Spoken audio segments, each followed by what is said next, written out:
विद्यार्थी मित्रांनो नमस्कार. स्वागत आपल्या सगळ्यांचं पब्लिक स्पीकर आपल्या यूट्यूब चॅनलमध्ये.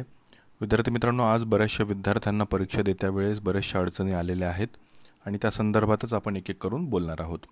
तर सर्वात आधी ज्या विद्यार्थ्यांना अडचणी आल्या आहेत त्यावर पुणे विद्यापीठाकडून स्पष्टीकरण देण्यात आलेलं आहे की सर्व्हर डाऊन झाले असल्याची जी माहिती आहे ती पुणे विद्यापीठाकडून देण्यात आलेली आहे आणि त्यानंतर लगेचच सर्व्हर रिस्टोर केल्याचा दावाही विद्यापीठाने केलेला आहे. पण या सगळ्यांच्यामध्ये विद्यार्थ्यांना 504 गेटवे टाइमआउट एरर असा सुद्धा आलेला आहे.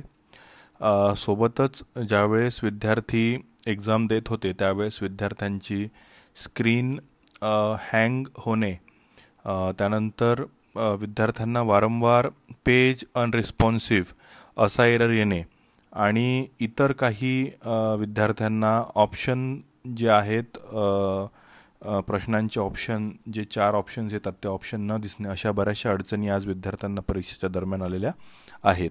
आपण या सगळ्या अडचणींची माहिती जी आहे ते विद्यापीठ प्रशासनाकडे दिलेली आहे. तर विद्यार्थी मित्रांनो, यामध्ये आपण एक गोष्ट लक्षात घेतली पाहिजे की आपली स्क्रीन जरी हँग झाली तरी आपण पॅनिक होऊ नका. स्क्रीन थोड्या वेळात रिस्टोर होते. बऱ्याचशा विद्यार्थ्यांना सेम इश्यू आलेला आहे.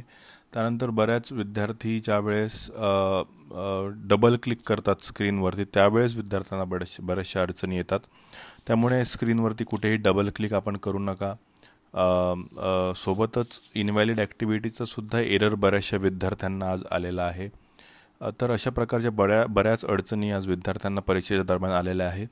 पण या सगळ्या अडचणी आपण विद्यापीठापुढे हायलाईट केलेल्या आहे आणि येणाऱ्या परीक्षेमध्ये या सगळ्या अडचणी येणार नाही अशीच आपण या सगळ्यांच्यामध्ये आशा बाळगूया. तर ज्या कुठल्या विद्यार्थ्यांना आज या पद्धतीचे एरर आले असतील या सगळ्या विद्यार्थ्यांनी कुठेही घाबरून जाण्याचं काम नाही. या विद्यार्थ्यांनी परत आपल्या लॉग इन करायचं आहे, आपल्या पोर्टलवरती लॉग इन करायचं आहे आणि लॉग इन केल्यावरती जी आपण आज सबमिट केलेली टेस्ट आहे तिथे कम्प्लिटेड लिहून येते काही चेक करायचं आहे. जर तिथे कम्प्लिटेड लिहून आलेलं असेल तर आपल्याला परत परीक्षा देण्याची गरज नाही. पण जर तिथे कंटिन्यू म्हणून आपल्याला दिसत असेल तर आपण तिथे कंटिन्यू करून परत ती परीक्षा देऊ शकता. तर हे आपल्याला सर्वात आधी चेक करायचं आहे. समजा तिथे आता जर एक्सपायर्ड लिहून आलेलं असेल किंवा इन फ्युचर ते लिहून येईल, तर जर तिथे एक्सपायर्ड असं दिसत असेल तर आपल्याला घाबरून जायचं नाही आहे. आपल्याला डिस्क्रिप्शन बॉक्समध्ये मी एक लिंक दिलेली आहे फीडबॅक फॉर्मची. त्या फीडबॅक फॉर्मची लिंक आपल्याला जी आहे ते भरून द्यायची आहे विद्यापीठाला आणि त्यानंतर आपला हा जो पेपर आहे तो परत विद्यापीठाकडनं पोस्टपोन केला जाईल. म्हणजेच आपली जी रिटेस्ट आहे ती विद्यापीठाकडनं घेतल्या जाईल आणि हा पेपरसुद्धा आपल्याला परत देता येणार आहे. विद्यार्थी मित्रांनो, आपल्यापैकी बरेचसे विद्यार्थ्यांचे काही इम्पॉर्टंट प्रश्न असतात की ज्यांना कॉमेंट्सच्या माध्यमातून उत्तर देणं शक्य होत नाही. त्यामुळेच आपण गुगलवरती सुद्धा सर्च करून आपल्या काही प्रश्न असतील तर मला डायरेक्टली फोन करून सुद्धा आपण ते प्रश्न मांडू शकता.